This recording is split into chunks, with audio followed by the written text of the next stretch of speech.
Hi folks, welcome back to the bench. On now another Wednesday, it just flies by. 1st of July today. I might as well just get the Christmas tree out at this rate. We've been up to loads. I hope you've all had a great week. So here's a quick one for you. What do Benny Hill, Italy and beautiful guitars all have in common? Stick around, you'll find out. First, I'd love to say a huge thank you to Eric. He's a viewer from Nevada. So, hello Eric.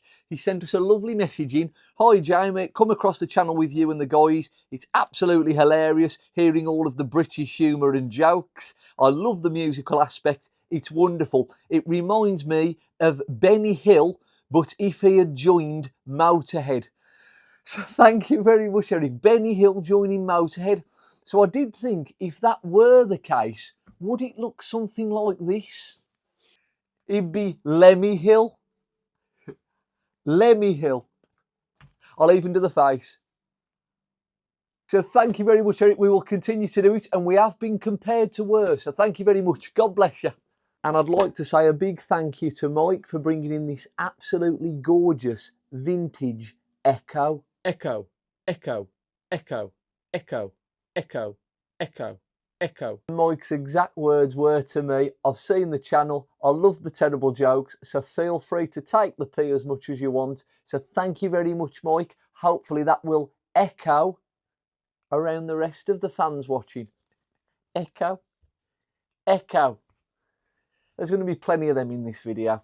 Mike had come across the channel a few weeks back and decided to pop in a few weeks ago and introduce himself. This is one of the oldest vintage EKOs. EKO, EKO, EKO, EKO that we've ever had on the bench. It's absolutely stunning. I'm going to zoom in and show you for a close-up. It is absolutely gorgeous. We've got the vintage Bakelite style plate. They certainly don't make them like that anymore.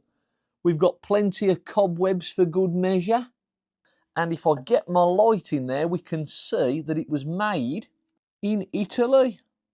So I said to Mike, perhaps I could cook a pizza while I repair your guitar. He says, don't be so silly. And just look at that action. It's absolutely unbelievable. I've seen some high actions in my time. That is past a joke. It's one of the original bolt-on neck designs. We can hopefully lift that off. We'll probably end up shimming that. So let's at least get the neck off for now. The moon hits your eye like a big pizza pie.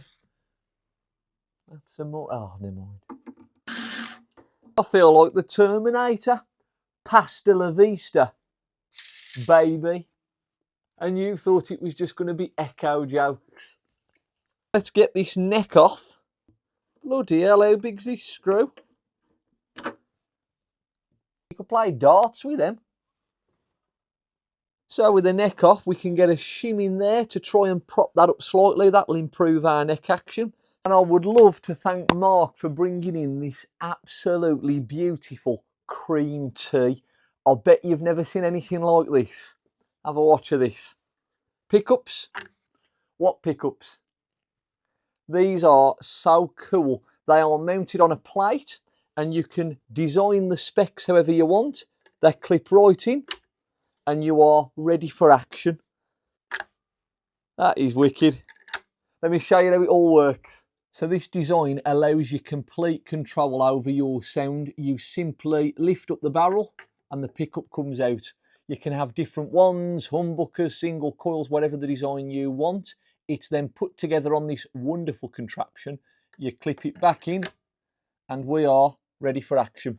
You can imagine getting to the gig though, can't you, and forgetting your pickups. We're going to have to go a cappella tonight, folks. Sorry about that. And just once more for the camera. Oh, click.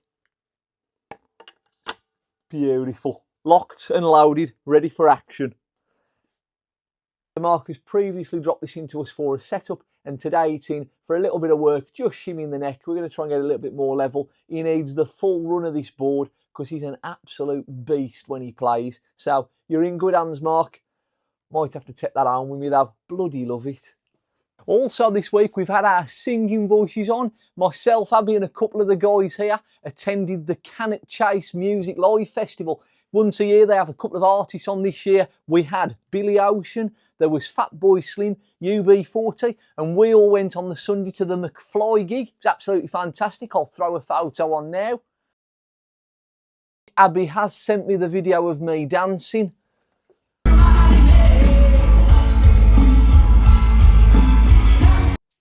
Always having a good time, leave me alone.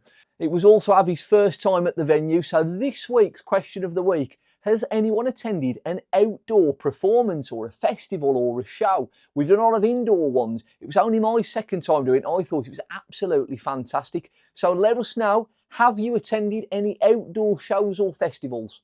And this absolute beaut has been involved in my life for probably just under 20 years. It's got a lovely backstory. Let me tell you all about it.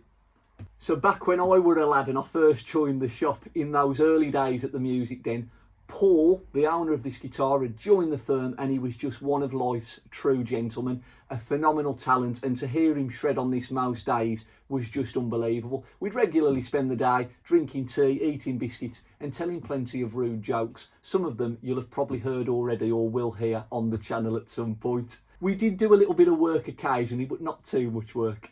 Outside of the shop, Paul was in a function and wedding band playing soul and Motown, and he just rocked this thing from morning, noon and night. The friendship that we had inside the shop then blossomed outside. We used to go to Paul's, jam in his man cave till the early hours of the morning before getting back to work, repeating the process again. Moving on a few years from that, and unfortunately Paul had lost his battle with cancer. We were absolutely devastated. He'd become one of my best friends in such a short space of time through the shop. We had lost track with the family unfortunately in recent years because of them having their things on and us with the shop developing, but we're so happy to announce that Connor, Paul's youngest, had got in touch with the shop, and we found out not only was he playing, but he is about to go for an audition to study music at university. And what better guitar to go for that audition with than his dad's old axe. But we've got this thing now all set up and ready for him to rock. He's going to absolutely smash the audition, and he's just the double of his dad. His mannerisms, his talent, his playability, and his filthy jokes as well. So good on you, Connor. I'm ever so sorry you didn't get more time with your dad. I had some wonderful years with him, and if you ever want to hear a couple of stories about what we got up to back in the day, you come in, matey, because I've got a million of them to tell you. Best of luck, buddy. You're going to do absolutely fine. Your dad will be watching on you. We're proud of you, buddy. Cheers, Con. Thank you, mate. And there we have it, folks. That's this week's Workbench Wednesday, over and out in no time at all. So what have we learned? Benny Hill's the new singer of Motorhead. I can't wait for that album. Mark, if ever you're gigging, please make sure you've got your pickups plugged into the guitar. Connor, I'm sure you're going to do brilliant at that audition, and do let us know how you get on. Mike, you're all done, and your Italian guitar has been an absolute pest. Or should I say pesto?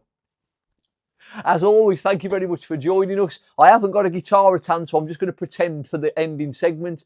Alrighty then, tune in next week with my invisible guitar. We'll see you same bat time, same bat channel. Do have a great week, folks. Thank you ever so much for watching as always. We'll see you soon. Bye, folks. Bye-bye.